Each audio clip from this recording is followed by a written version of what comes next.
¿Coincidencia o es el destino? ¿Puro azar o un mensaje del universo? Hoy vamos a meternos de lleno en una de las ideas más fascinantes y también más polémicas de la psicología, la sincronicidad. Vamos a explorar esa extraña sensación de que los acontecimientos de repente se alinean de una forma que parece demasiado perfecta para ser casualidad. ¿A que sí, verdad? Es una experiencia que casi todo el mundo ha tenido.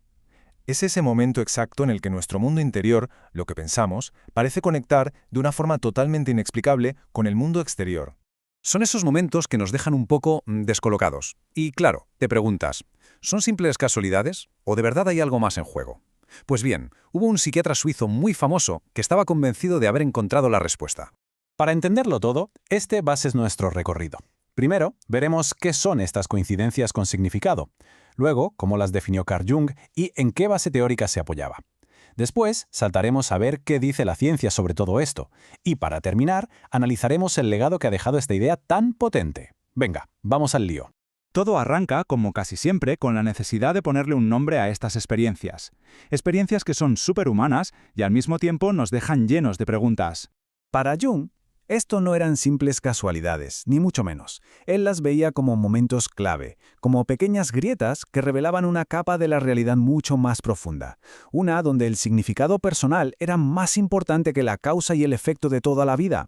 Y ojo a esto, porque la idea no se le ocurrió de un día para otro, fue un trabajo de décadas. Y lo más interesante es esa colaboración con Wolfgang Pauli, que no era cualquiera, era un premio Nobel, uno de los padres de la física cuántica. No eran solo charlas de café. Jung veía que la física cuántica podía ser un espejo de sus teorías sobre la psique. Conceptos como el entrelazamiento cuántico, donde dos partículas están conectadas sin importar la distancia, pues eso resonaba muchísimo con su idea de una conexión sin causa. Era como si la ciencia más puntera de su época estuviera susurrando que, a un nivel fundamental, la realidad quizá no funciona solo con el clásico causa-efecto, una auténtica pasada de colaboración que buscaba puentes entre la mente y la materia.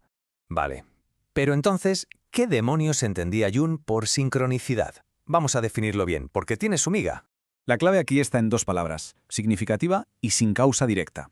O sea, no es que pensar en alguien provoque que te llame. No, es que la coincidencia de las dos cosas que pasen a la vez tiene un significado súper profundo y personal para quien lo vive. Así que para que algo sea sincronicidad de verdad, según Jung, tienen que darse estas tres condiciones sí o sí. No vale cualquier coincidencia. Tiene que ser una coincidencia con un impacto emocional, con un peso simbólico muy, muy fuerte. Y para ilustrarlo, nada mejor que su ejemplo más famoso, que es una maravilla. Jung estaba tratando a una paciente que era muy racional y que se resistía un poco a la terapia. Un día ella le estaba contando un sueño que había tenido sobre un escarabajo dorado. Pues bien, justo mientras la paciente le hablaba de ese escarabajo del sueño, algo empezó a golpear el cristal de la ventana. Un golpecito insistente, como si quisiera entrar en la habitación. Jung abrió la ventana y, ¿qué era? Pues atrapó al insecto. Un escarabajo de un color verde dorado, increíblemente parecido al del sueño. Se lo dio a la paciente y, según contó Jung, ese evento tan inexplicable hizo ¡boom! Rompió todas sus defensas y permitió que la terapia por fin avanzara. Para Jung, era el universo metiendo baza, interviniendo de forma simbólica. Claro, la pregunta del millón es, ¿y cómo es posible que pasen estas cosas? ¿De dónde salen? ¿Es magia? Bueno, Jung tenía una teoría para explicar el mecanismo que había detrás. Y aquí es donde nos metemos en una de sus ideas más potentes y complejas. Él decía que, por debajo de nuestro inconsciente personal, el de nuestros traumas y deseos, todos compartimos una especie de base de datos psíquica, una herencia de toda la humanidad. Y esta base de datos está llena de lo que él llamaba arquetipos, que vienen a ser como moldes simbólicos universales. El héroe, la madre, la sombra, el sabio, los grandes temas de la humanidad.